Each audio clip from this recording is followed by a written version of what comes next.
Someone told you how this was supposed to work. Maybe it was a parent.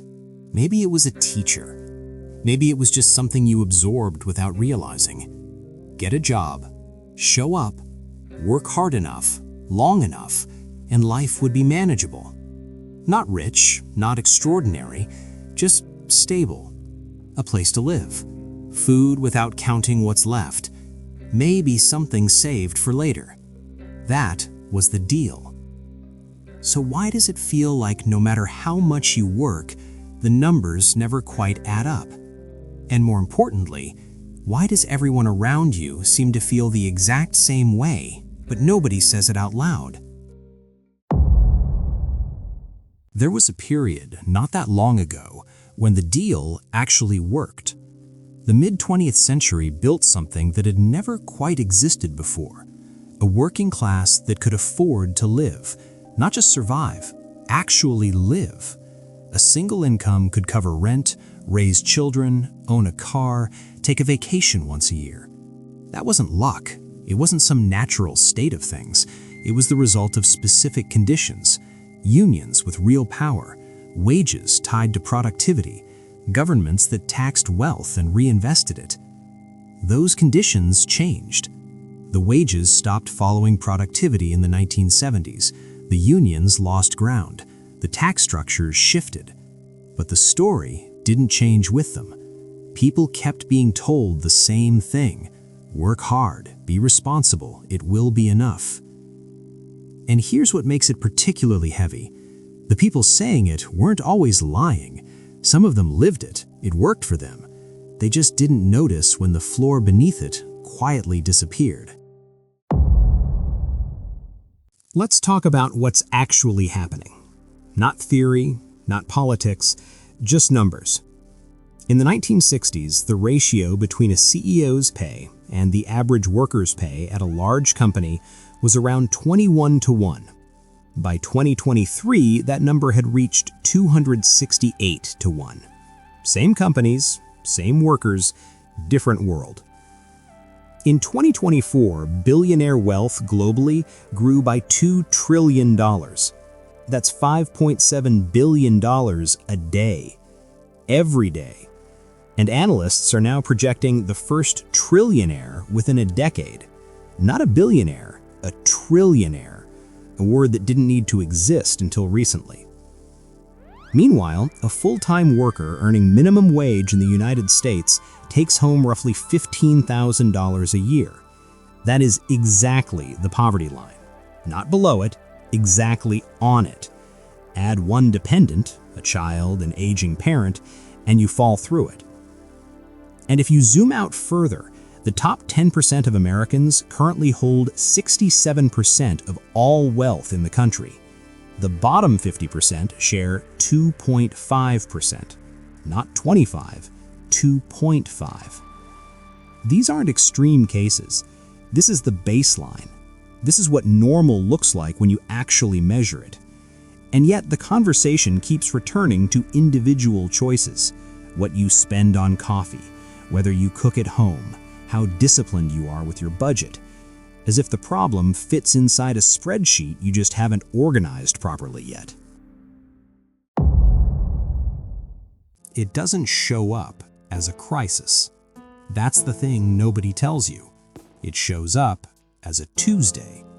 You check your balance before buying groceries, not because you're irresponsible, because the math requires it.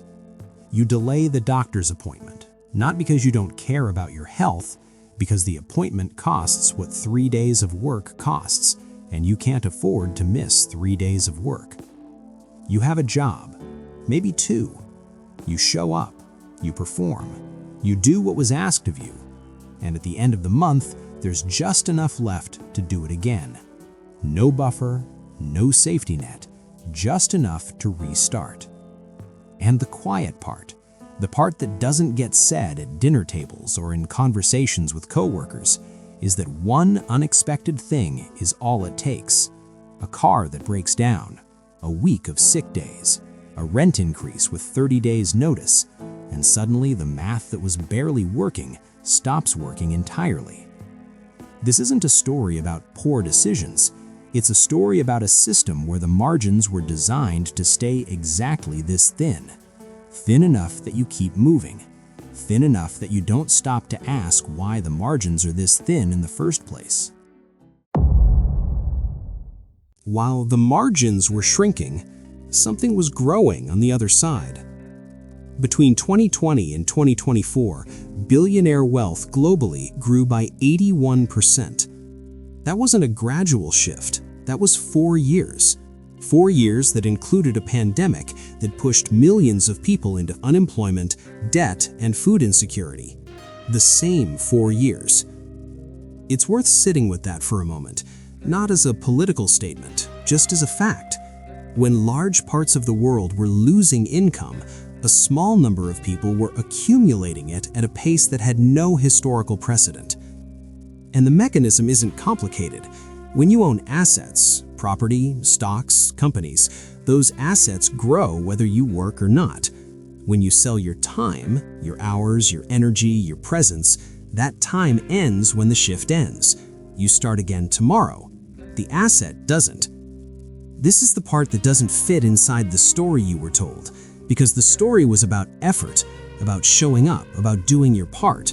But effort and ownership are two completely different games, and for most of history, most people were only ever taught the rules of one of them. At some point, the conversation shifted, and it shifted in a very specific direction. Instead of asking why the system produces these results, the question became, what are you doing wrong? There's an entire industry built around this. Books about morning routines, courses about financial discipline, podcasts about the mindset of successful people. And some of it is genuinely useful, but underneath a lot of it is a quieter message that where you end up is a direct reflection of what you chose to do. That the gap between you and the life you can't quite reach is a gap in effort, in focus, in discipline. That message is convenient. Convenient for the people who benefit from you believing that the problem is personal. Because if it's personal, it's yours to fix. And if it's yours to fix, you're not looking at anything else. This isn't about removing responsibility. It's about being honest about what responsibility can actually change and what it can't. You can optimize your budget, you can work harder, you can make better choices, and still find yourself at the end of the month in the same place. Not because you failed, but because the gap you're trying to close with personal effort is being widened faster than any individual can reasonably keep up with. The problem was never your discipline. The problem is that discipline was sold to you as the solution to something it was never designed to solve. There's a moment worth knowing about. Not because it explains everything, but because it makes the pattern harder to ignore. For most of the 20th century, wages and productivity moved together. When workers produced more, they earned more. The connection wasn't perfect, but it was real. Around the early 1970s, that connection broke. Productivity kept climbing. Wages stopped following.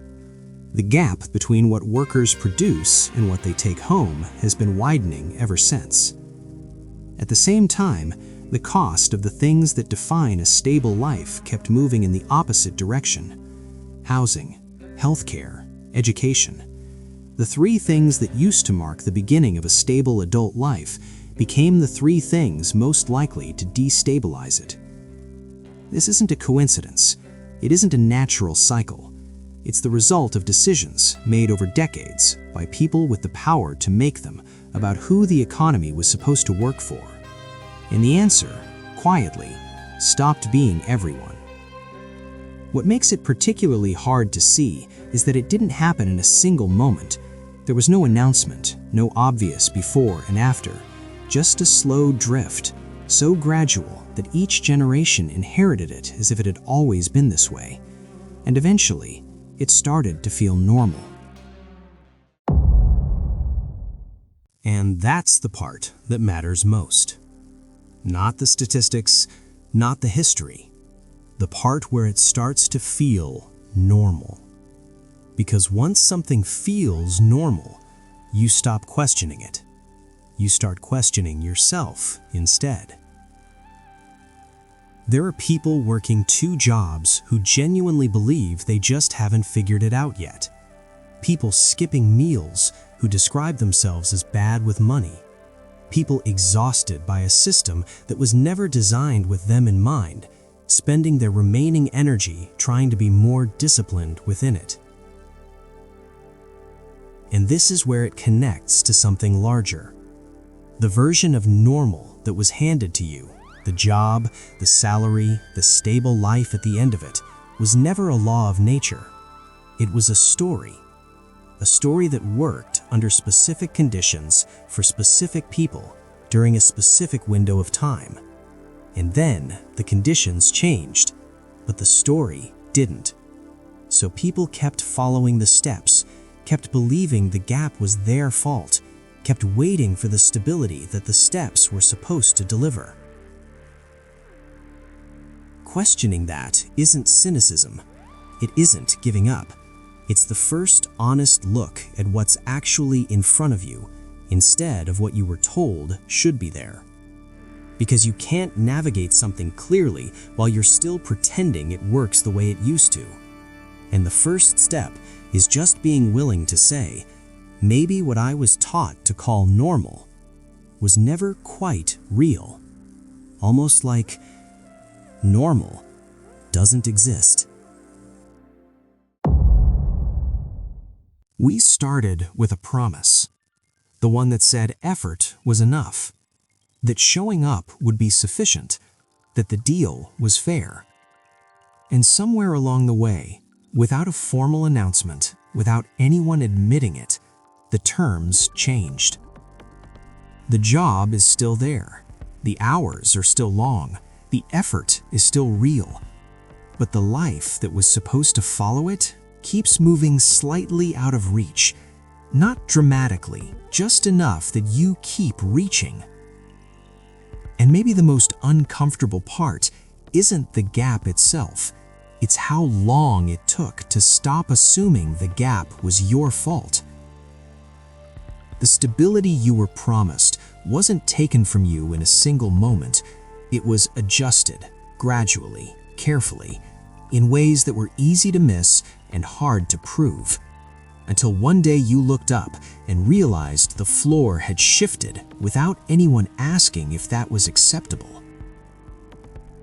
That's not a reason to stop moving, but it might be a reason to stop moving in the same direction for the same reasons, expecting different results. Almost like the normal you were chasing was never quite where they said it was. If this felt familiar, not as an idea, but as something you've lived, you probably know someone else who's been feeling the same way without quite having the words for it. Send it to them. And if you want to keep pulling at the things we're all supposed to accept without question, we'll be here.